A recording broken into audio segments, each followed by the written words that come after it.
nanonood. Hindi pa tayo nagsisimula. Ang dami-dami nang nanonood. Oh. Anyway, meron akong special guest ngayon for the first time. Oh my God, I'm promoting this. Use this. Kasi paglabas ninyo, I protect you, you protect me. Ang special guest natin ngayon ay walang iba kundi, oh my God. Paano ba sinulat ang Dr. Lee at ang nakakoron ng virus? Wala tayong ibang guest ngayon kung hindi si... Hello, Francesca! Hi! Hello! I'm so glad to be with you. Why am I doing this? It should be CNN doing this. I'm starstruck. Wait a minute. Let me breathe. Let's breathe. Let's breathe. Wait.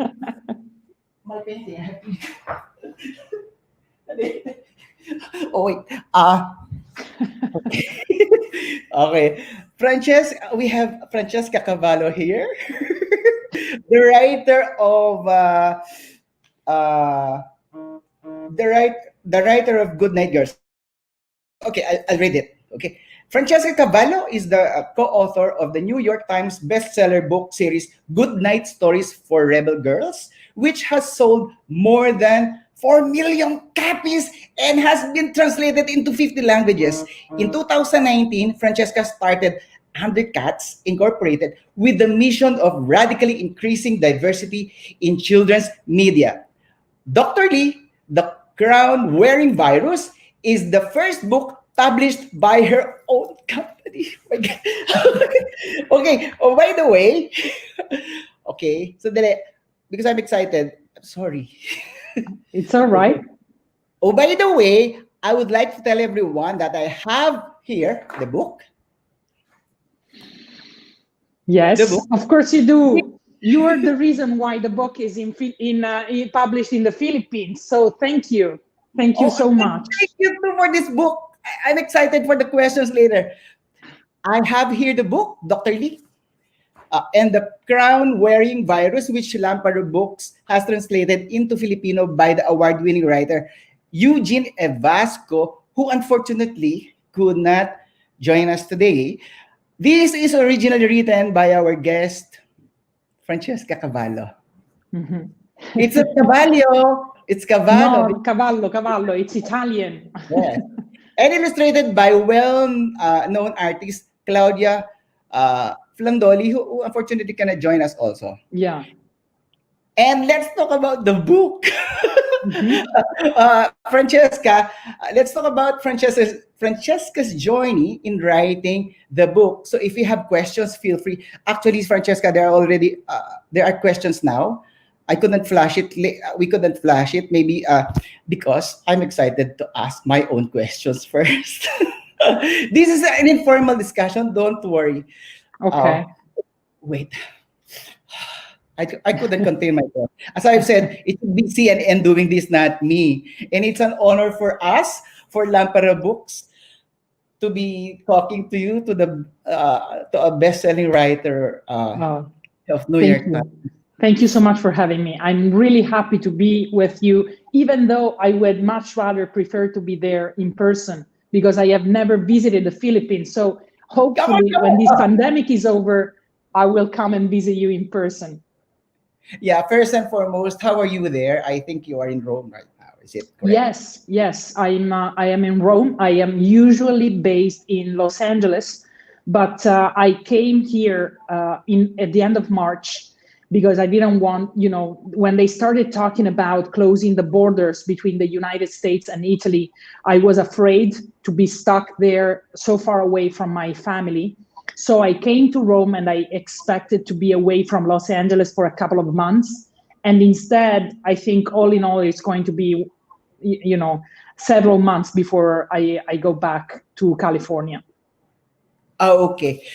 I have some questions here. There are several questions here now, if you can see. Mm-hmm.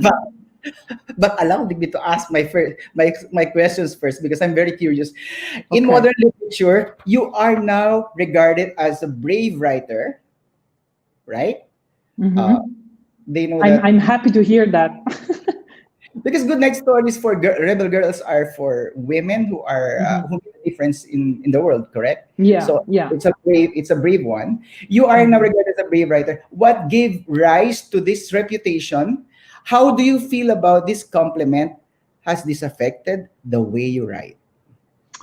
That's such a great question. I am really happy if people think of me as a brave writer, because I think that there may be a number of reasons why. Oh, thank you, Alron, Okay, Christian all Rica right. Yeah, Fuente. because I'm interested to buy a copy of your book. Come on, Ma That's French. very nice to hear. So um, I think there may be a couple of reasons. One of them is that I think I was one of the first writers to try and write children's books about subjects that are not necessarily associated with children's literature. So for, up until Good Night Stories for Rebel Girls, it wasn't very common to find a children's book about nonfiction topics, because usually children's books are about fantastic stories, or it wasn't very common to find children's books about non-fictional things, so non-fictional topics. So I think that one of the reasons why people may consider me brave is because I am not afraid to pioneer genres, or topics that are not usually associated with children's literature.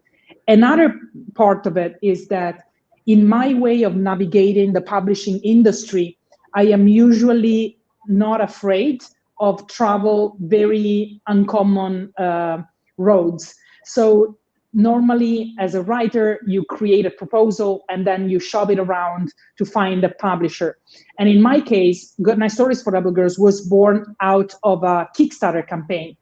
And the same happened with Dr. Lee and the crown wearing virus, which means that I not only do I write my books, but in many cases I've also been the publisher of my books. So I have not been afraid to take care not just of the artistic aspect of the book, but also of the entrepreneurial side of the publishing business. So that could be a couple of reasons, and I feel good. I like that people think of me as a brave writer, because that's what I always hope to be.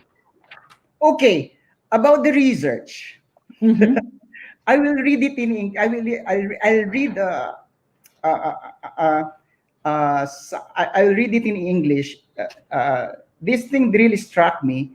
Doctor, the one in the book, Mm-hmm. the one in the book, yeah. Okay, but I'll read it in English. Dr. Okay. Lee, this is a scene in the book. Okay, Okay. Dr. Lee You can was read it in Filipino if you want. okay. Yeah. Read it in Filipino so that your audience can follow better.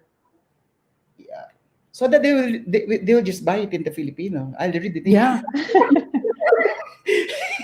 Wait, okay, okay. Maybe, okay, nasa kanyang tahanan si Dr. Lee ng gabing yun nang marinig niya ang malakas na kalabog sa pinto. Nagitla siya, mga pulis yun. Ikaw ba si Dr. Lee o Wen Liang? Nakasimangon na usisa ng isang opisyal. Ako nga ito, ganun doktor, nakatulis at bagyang at natatakot. Kailangan mong itigil ang pagkakalat ng kasinungalingan tungkol sa bagong virus sa Wuhan, sabad ng isa. So that was the time when the authorities went to Dr. Lee to stop him from revealing what he had discovered. About the research, the authorities in Wuhan, China forced Dr. Lee to sign a non-disclosure document and was harassed not to reveal anything about the virus. Where did you get the information? And this is quite a revelation. Can you tell us what kind of research and validation did you do so that you could adhere to fairness and truth? How did you do it? Because Sure. yeah, Yeah, it was, it's the same kind of research that went into Good Night Stories for Rebel Girls, because in that case too, we were writing about real people, but in the genre of a fairy tale. So in this case, it was journalistic research.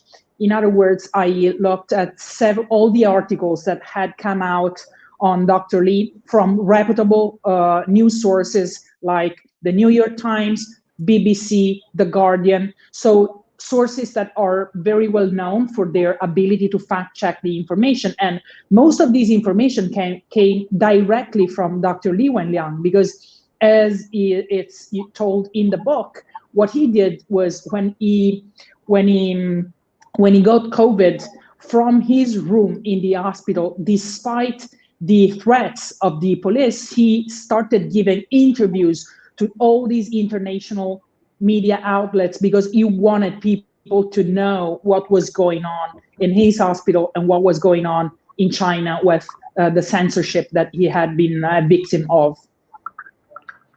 So what did you do? Did you talk to someone in China, or you I did how not talk to anyone in China, also because I didn't. I mean, I did not want to jeopardize. I'm not a journalist. I'm not a reporter. So yes? I did not want to put anyone in danger, because I know that the censorship is very real. And when I started writing about this story for the first short version of the story that I distributed, there have been tweets that in Chinese about the story that then disappeared. The Chinese government isn't very keen on having stories that criticize their operations.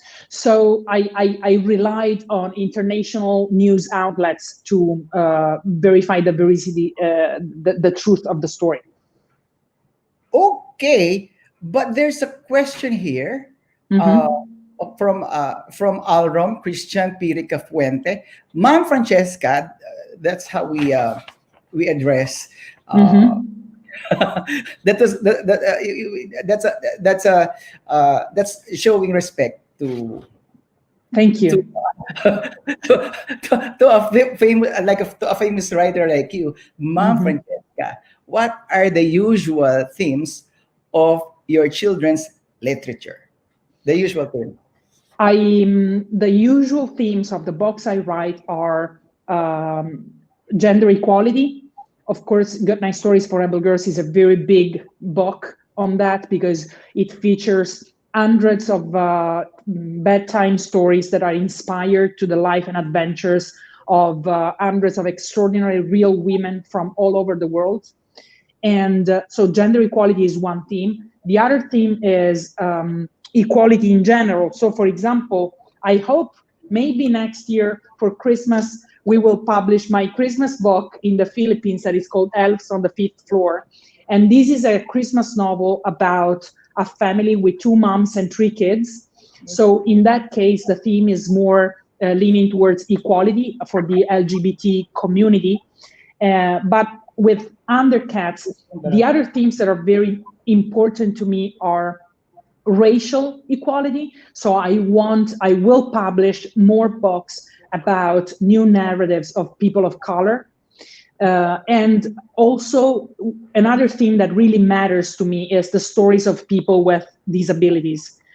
The main point is that right now, I don't know how it is in the Philippines, but in Italy and in the United States, there is a problem, because the vast majority of children's books exclude from representation the stories of people of color, the stories of people with disabilities, the stories of female characters in many ways. And so the problem is that if we keep on telling children that the normal way of being human is to be male and to be heterosexual and to be white, that is a very big problem, because the world is diverse.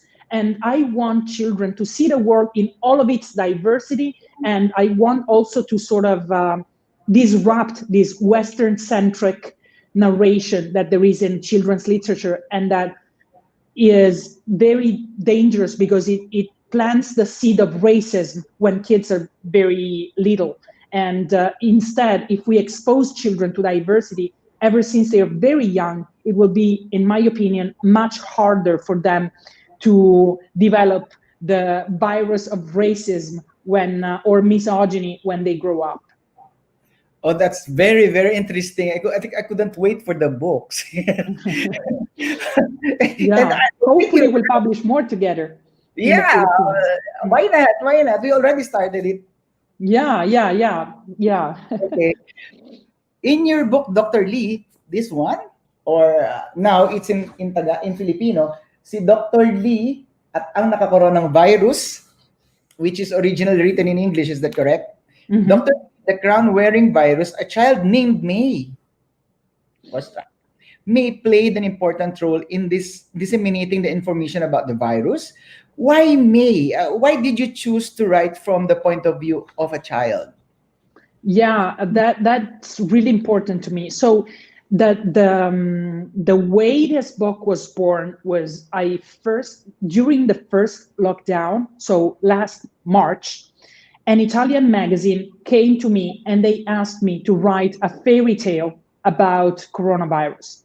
And so I wrote a fairy tale about the life of Dr. Li Wenliang because I wanted to honor his memory.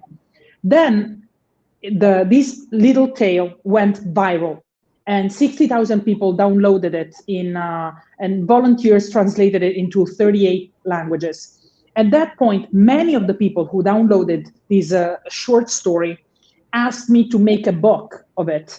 So when I started, I tried to understand how could I turn that short story into a book. So I asked myself, what is missing from this story? And I realized that what was missing from the story was the experience of children during this year of this pandemic.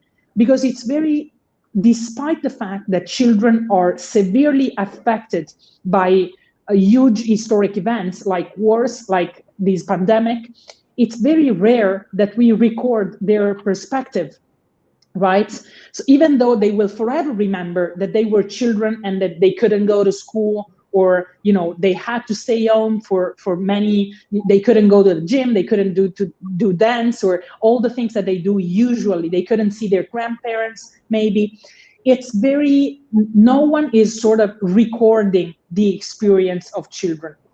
And so I wanted to honor their experience of this pandemic, and I wanted to I wanted to tell the story of the pandemic through the perspective of a child, because in my opinion, what I've seen in Italy, and I'm sure you may have a similar situation in the Philippines. Grown-ups, we adults, are consuming a lot of content about coronavirus. And all the content, all the stories that we consume about coronavirus every day, we use them not just, we know it's important to wear a mask. We know it's important to wash our hands. We know it's important to wear a face shield. We know it's important contact tracing. But the thing is that we also consume other stories because we want to placate our anxiety about what is happening. We want to know more or less what is the arc of the entire story. If we look at the kind of content that is made available to children, they don't have the opportunity of having an idea of the arc of the story. They don't have an opportunity to know what is going, why should they wash their hands? It's like we are going to them over and over again, just telling them obsessively that they need to wash their hands, but without telling them the entire story. So with this book, I wanted them to have the opportunity to know the entire story so that they too could feel part of a story that is about the entire humanity right now. And I wanted to show that a Chinese doctor in the year of the pandemic could be a role model for an American child. So this was also important to me because of the racism of President Trump, who is obsessively repeated the Chinese virus, Kung flu, and all of that. I don't want for many children, when they see an Asian-looking face, to think of the virus. I want them to think about a hero. So I wanted to tell this story to American children and to children all over the world because I wanted them to identify for 2020 an Asian-looking face, the face of Dr. Li Wenliang, with the face of a hero, of the first hero of this pandemic, rather than the face of a disease. Okay, I can't help this, but I have to. We have to flash the comment from Neni Santa Romana Cruz. She's a respected woman from the book industry, and he has a comment here. Ma'am Neni, she said, I love her concept of international translations. What can you say about that? Oh, the international market has always been very important to me. I think that one of the problems is that content produced in the United States has been too America centric, right, up until now. And I'm an immigrant, so I'm an Italian woman, usually living in the United States, and I value the possibility that content that speaks about other cultures is made available to children everywhere, because by doing so children can be raised with an open mind without thinking that their country is the best in the world, because they are curious to see what other cultures have to contribute and have to offer to their upbringing. So I love that my books are translated into so many languages, and I hope that this will be one of the main features of Undercat's books also moving forward. Okay, another from Ma'am Neni Santa Romana Cruz. I'm impressed, June. Go international. Thank you, Ma'am Neni. And then there's a question from before calling in my guest, my surprise for you. I would like to flash this. Ma'am Francesca from Alrom, Christian P. Ricafuente. Ma'am Francesca, your short story about the coronavirus is very timely and universal. Thank you very much. Thank you Thank very you. much. I'm really glad to hear that. And you also said, Ma'am Francesca, I guess you are more on social realism. Yeah, It's that is absolutely true. It is absolutely true. I don't want to publish stories about superheroes. I believe this is the time for ordinary people to do extraordinary things. So in my stories, I do celebrate the power that normal people have through their work to change the world. okay. I think it's about time to call my guest. Mhm. Yeah, you know her. Alexine of Pample Pie. Hi. Hello. Okay, Hello.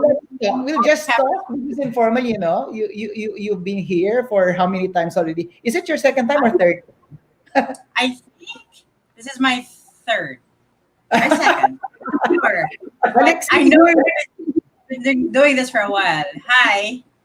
Alexine Hi. here is an advocate, and she played an important role why we are here and why we have this here now, Mhm. being translated into Filipino. And then say hi muna. Say hi, Alexine. Hello, magandang gabi sa inyong lahat. Alex, And I think you're facing the wrong camera. Come on. I think you. oh yeah, all right. Sorry. My laptop had to crash and I almost didn't make it. So I'm using my daughter's desktop. Yeah. Okay. Anyway, so I wanted to congratulate the both of you. And I wanted to say that this is a very, very, well, first of all, Francesca, you have a huge fan base here as well in the Philippines. I know Oh. you mentioned that the Philippines was the last place you imagined to find your book in, but Mm. you do have a huge fan base here. And I am very pleased that the partnership was with June. I was telling June earlier that the both of you actually advocate the same. June, as you said, even if he looks like he's just 17, has actually has, Thank you. has Putting my sa lahat, to everyone watching, Francesca actually had to ask June how old he was because he Yeah. looked so young now. So, June has been doing this for decades and he has hundreds of books, and his themes are just as brave as yours. And he's written books like even I I was flabbergasted to see them when they first came out. I was scared to read them. That's how brave his books were. And for you two to meet, this is big. This is very, very big. This is a And big you made it happen. You made yes. it. I mean, this connection wouldn't exist Thank you. without you. So I'm very, very, very thankful to you, Alexine. So Well, this is that. This is it's just funny. Like Eugene and I. So Eugene, I wish you were here to take full credit. So Eugene, out of the blue, just sent us your book and said, you. He just said, I translated this, and then he said, because he's translating things left and right. He's been doing nothing but write all throughout lockdown, and then suddenly he goes, I translated this, and then I saw the name. I said, oh, it's Francesca Cavallo. I said, of course, we'll read it. And then Francesca went on Kickstarter, and then there was an option to translate it into Filipino, and then the rest is history. So now we have, so, I also wanted to tell you, June and Francesca, I'm not sure if you know this, but when this first came out, when your book first came out in the Philippines, and then we told the story of how you partnered with Lampara Books and to publish this exclusively, to publish this in Filipino. We had messages. A mother messaged us a random person messaged me and said, "I am proud to be a Filipino." She said she was So very nice. honored. She was very honored that. I'm just curious. Yes. Good evening, I'm just Irish curious, Fernandez. Francesca, because I think it was stated in the first part that you wrote in the lockdown. I'm just curious, how long did you write it? I'm sorry. You're just curious. I didn't hear. Hello? Yes, you broke up a little. Okay, What did you ask? we're just curious how. Okay, because you said you in the first part of the book, it was mentioned here that you wrote it during the lockdown. Is that correct? So how long did I you write wrote it? the And first. Yeah. I wrote the first part, the short story that originally was translated by Eugene Vasco in Filipino. I wrote it during the lockdown, but that was just the Dr. Lee part. Then I expanded the story. So the story that you find in the book is 4 times longer than the one that I had distributed for free. And it has all different, all new illustrations. So I wrote the first part of the story, the Dr. Lee part, during the lockdown. And it didn't take long. It took one morning. But then I worked on that story for over the summer. So it took about 3 months to complete the book, also with the work of the illustrator before publishing it. okay, and then let's go back to May. Is she a real person, or is She she? isn't. She is not. She is not a real person. I came up with her, and I wanted a brown girl to be the co-protagonist of the story with a single mother, simply because the Latinx communities in the United States, which is the original, the country where Undercuts is based, have been severely hit by the pandemic. So I wanted to honor the fact that the pandemic has particularly hit these demographic by offering them the opportunity to have a character who is Latina in the book. Okay. June. Yeah. You have a June, question? Go. I wanted to point out as well, because Eugene and I were discussing this, because this is very different from what the language, the tone is very different from how Eugene usually writes, right? Mm-hmm. So Okay. he said he mentioned that Francesca made a special request that it be translated in conversational Filipino. Tama ba? Okay. So this isn't how Eugene normally writes. Eugene normally writes hard, very deep Okay. Filipino. So I love that this is Colloquial. it's very easy to digest. And he took great pains in making small changes as well. So it's relatable to Philippine setting. Like even the name of the teacher, he changed the name of the teacher. I think what was the name of the teacher? I think it was a Louis. very American. I'm sorry, Louis. It's Louis. Mr. Lewis. He changed it to wait. Let me see, Mr. Ginoong Pimentel. So he changed the name to yes, and so he made several small.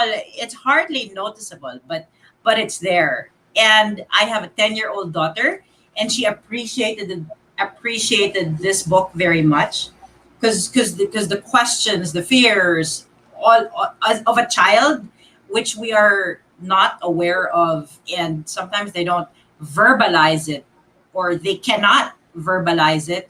It's here. It's Mm. found in this book. So in a way, it's soothing for the children because even us adults, we don't understand what's happening. But Mm. so this brings great comfort to children and adults for that matter, both children and adults. So thank you too for birthing this book in Filipino. And I have to point out that originally we were only going to have 50 pieces of this book, you know. That was all we were going to do before Lampara Books decided to publish it en masse. We were only going to have 50 pieces. So that meant only 50 Filipinos would have this book. But Mm. thankfully, everything fell into place. Francesca said, let's find a local partner. And June immediately said, yes, that's me. And so now, we've already sold hundreds, just from us alone, we've already sold hundreds of Dr. Lee at ang nakakoronang virus. And Nice. so that is such a far cry from only 50 people. So thank you both for this. And Oh, then thank you. I really thank you for bringing this to the world because everyone, even as you said, the children should know about Dr. Lee, Mm. how brave he is, and of course, how brave you are as a writer. I'm just curious of in one of the scene here, Mm-hmm. for example, there by the window is it inspired like what's happening in Italy here? They're here. Do you Uh, yeah. yeah, it is. It is inspired to what happened in Italy because I don't know what kind of if you had a lockdown in the Philippines, but in Italy, when I came from Los Angeles in March, in April, no one could get out of their apartments, and people were, to be with each other. They were hanging out from the windows, and they were singing like every day at 6. They applauded the nurses and the doctors in the hospitals. I mean, they basically the windows of apartments were the only way people could interact with one another. So yes, it is inspired to what happened in Italy. Okay, there's another one that struck me. Okay, and I'll read it. I'll read it in Filipino or wait. Shall I read it in English? No, read it in Filipino. I'm really You happy have to hear it in Filipino. Yeah. you want me to read it in Filipino? Okay, go. I'll read it. Nag-isip ng maigi si May, tatlong bagay ang aking natutuhan. Sabi niya, una, nais kong maging presidente upang masigurong maging masaya at malusog ang lahat ng mga lolo at lola at magiging malaya ang matatapang na tao gaya ni Dr. Lee. Ikalawa, kapag ikaw ay may malaking problema, hindi mo ito matatakasan, kailangan mong maging matapang upang harapin ito. I guess you know what I meant because it's which part of the book that I read. I'm just struck by with the idea of how the child uh, commented on this part. Another one that struck me was the part when May that this one she dreams of becoming a president someday because she wants Mm-hmm. everyone to be healthy. Yeah. Obviously, you want to inspire children to dream big, right? What other values do you want them to learn in this book? So she said, "I hope I will be the president some. Yeah. Yeah. I want everyone to be healthy." Why did you say that? Yeah, I said that because unfortunately, what we have seen in some countries, in the US, in the UK, has been that being a president didn't mean to hope that and to work towards everyone's safety. And I believe that health should be a birthright. It shouldn't depend on you having or not having money. It shouldn't depend on you having or not having power.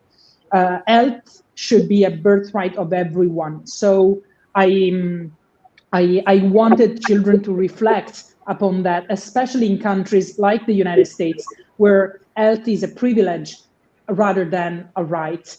And the limits of that system became apparent during this pandemic. And the other thing, the other messages that I would like people to take away from this book are, um, this book is a reflection on the concept of contagion. We've talked a lot about what is contagious, and we talked about the fact that the virus is that COVID is contagious.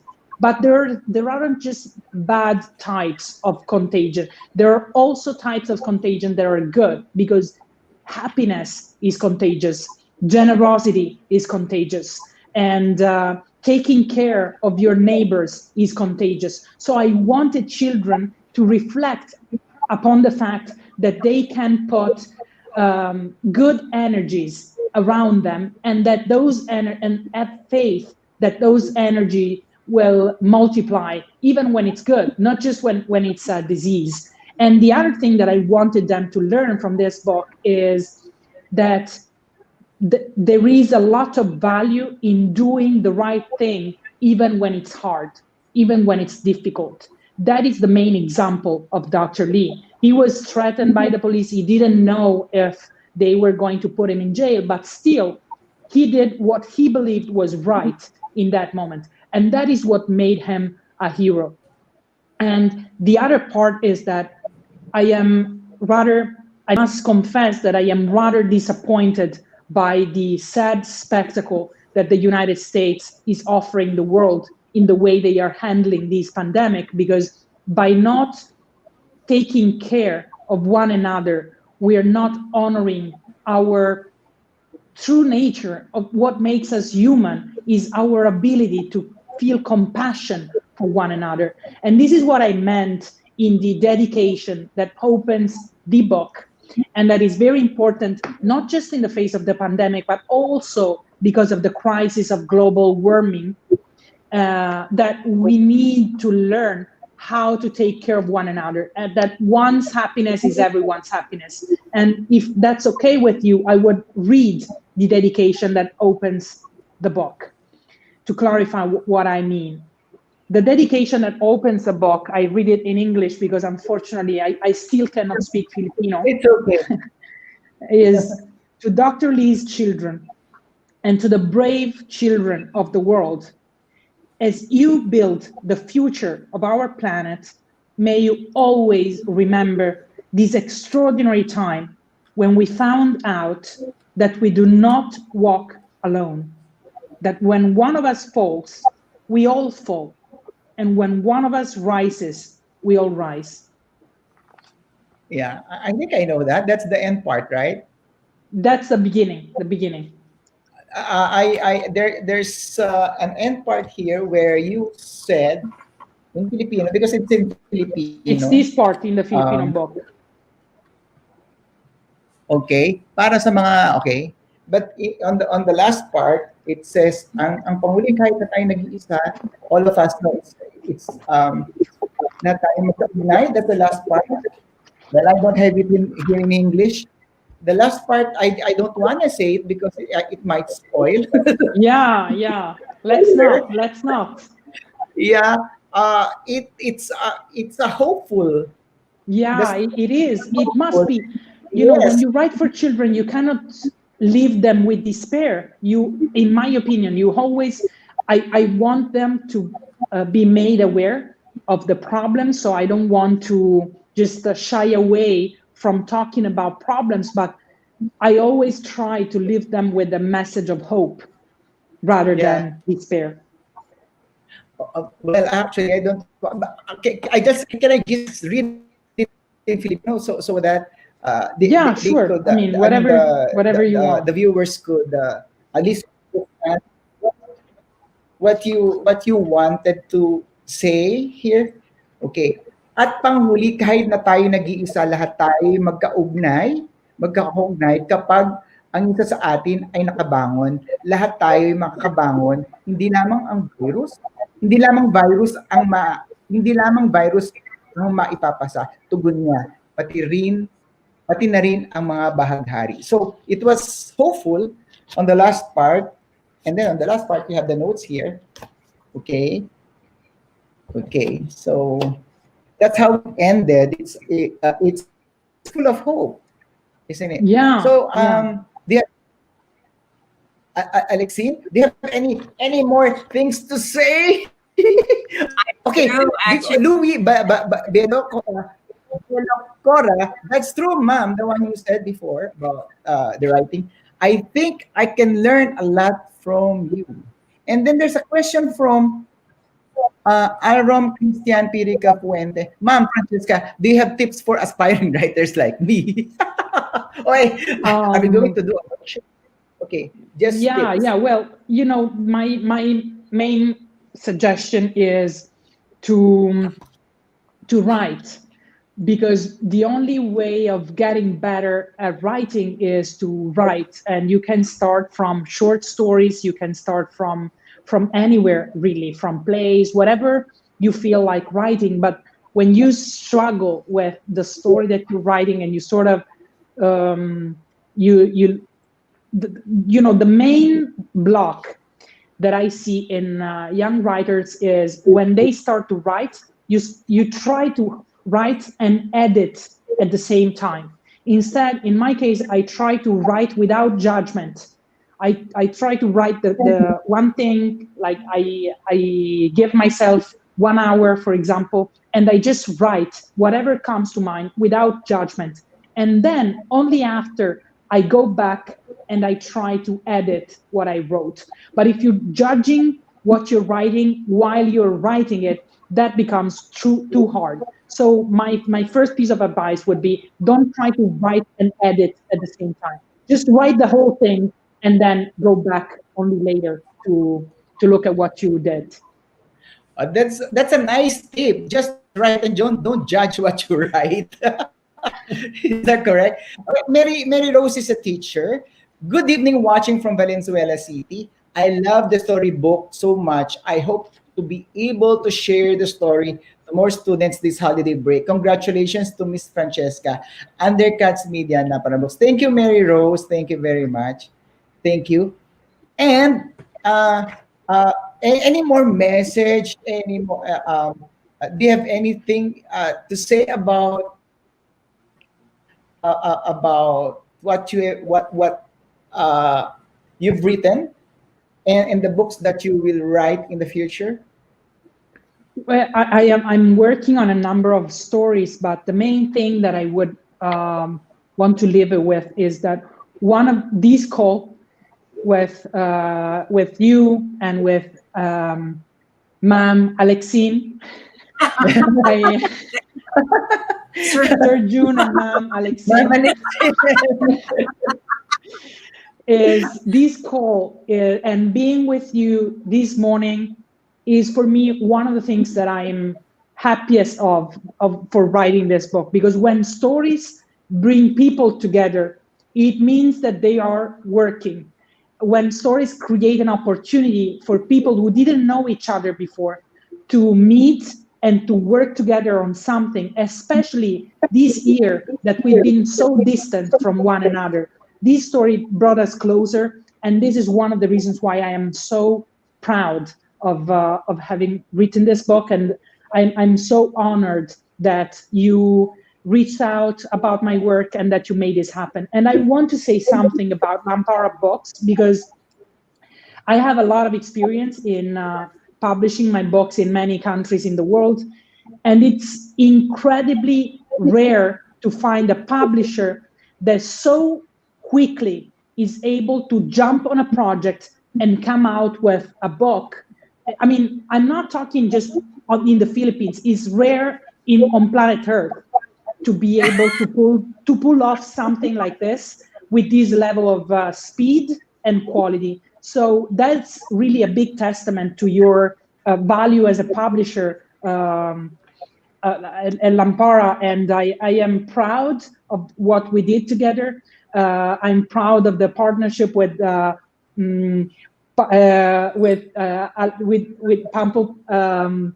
Pample Pie Bookshop, and I really hope that this is the beginning of a journey, that maybe we can together, that we can bring more stories into the Philippines. And I hope that maybe one day I can come and visit you and spend time with you in person, because that is what literature should always do, bringing people together no matter the distance between us.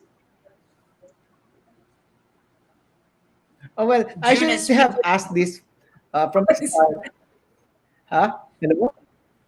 I should have asked this before, earlier. But how did you start writing, Francesca? Writing in general, When I did you start started writing? How did you start? when I was in elementary school. I had a very, very good teacher of Italian, and she taught me that writing in Italian is like writing music.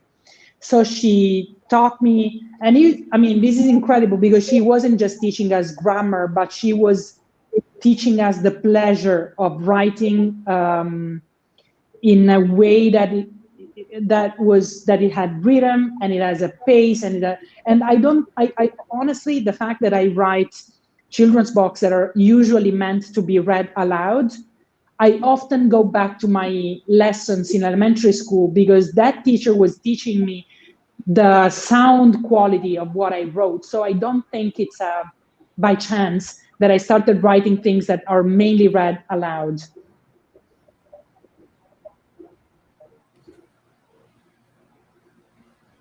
Okay. Before we end the discussion, I want to ask this question.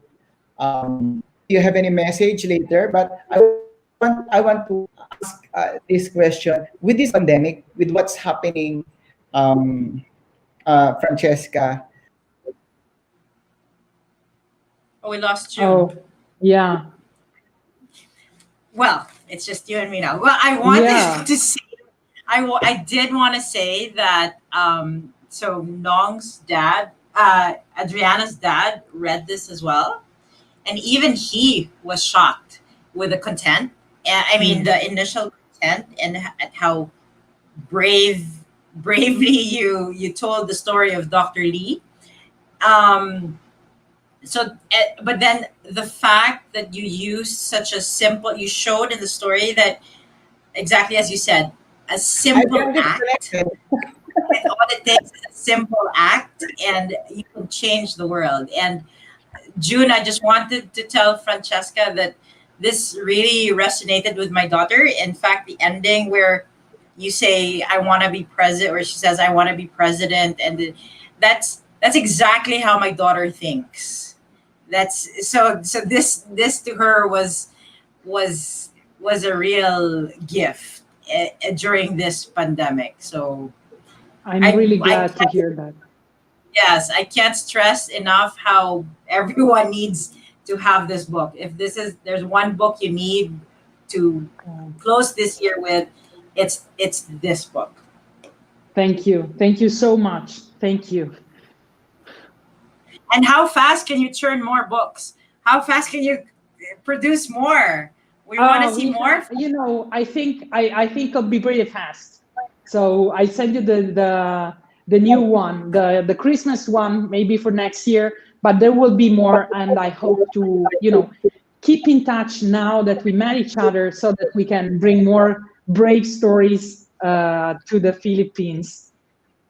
Oh, that's fantastic. So yes, definitely. And I wanted to share that this year has been difficult for uh, publishers in the Philippines, but this is also the year that Filipino publishers turned like the most magnificent books. So Oh, like pandemic did not stop the quantity nor and has only challenged everyone. So now we have even higher quality books now in the market, and yours nice. being one of them. Oh, thank So you. now, Thank you. yeah. So now we need more. Mom, what's for dinner? What's for dinner? Mom, what's for dinner? I Hold on. think we're experiencing technical difficulties, but Yes. Mom, what's for dinner? yeah. I think we're ready for dinner for you and Yes. for Hold lunch on. for me. Am I- Can you still hear me? Can you still hear me? Yeah, yeah, we can hear you. Yeah. Okay. Maybe with the Okay. delay. I asked you a while ago. I asked you a while ago, but yes, maybe before we end the discussion, I just want to know what has changed you with this pandemic. What has changed in you as a writer, and any message to all your readers. Uh, can you tell us, and then maybe we can call it a day, or Technical because it's difficulties. yeah, because we are having technical difficulty.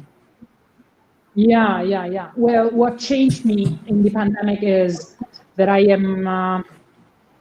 I'm not sure if that actually changed, but what I am trying to change is I am a very hungry person. I want to write a lot. I want to create a lot of stuff all the time. I am trying to give myself a little more time, to be a little more patient with myself. This is my attempt, is what I am trying to do. I am not sure that I am managing, but at least the pandemic pushed me to try to be more patient, for sure. Yeah, and I invite all the readers at home to sort of enjoy patience a little bit more, and to understand that sometimes we want things to happen and to happen now, but things have their own time for happening, and we can only go with the flow and see what life unfolds for us. How many languages has been translated into this one? How many languages It's have you translated translated right it? now in four languages. It's translated in English, in Italian, Chinese, simplified Chinese, and Filipino. Four languages. Four languages. Thank you very Yeah. much. Thank you Thank very much you. for having Thank this. you. With this book, we came across Dr. Lee, and we now have the knowledge how you have it already. Thank you very Yes. much. Okay. Dr. Lee at ang nakakoronang virus. It's translated no less by an award-winning writer, Eugene Ebasco, who's unfortunately, as I said, he wasn't able to join us. Thank you very much. Thank you. Thank you. I hope this will be the last one. Thank you. Thank you for And all happy the holidays to questions. you all. In Filipino, I will say thank you. Maraming salamat sa panonood. Thank you very much. Maraming salamat, Alexine. Thank you, Maraming June, and salamat. Thank you. Bye. Regards to Adriana. Bye. oh, Bye. thank you. Bye. Bye. Bye. Bye.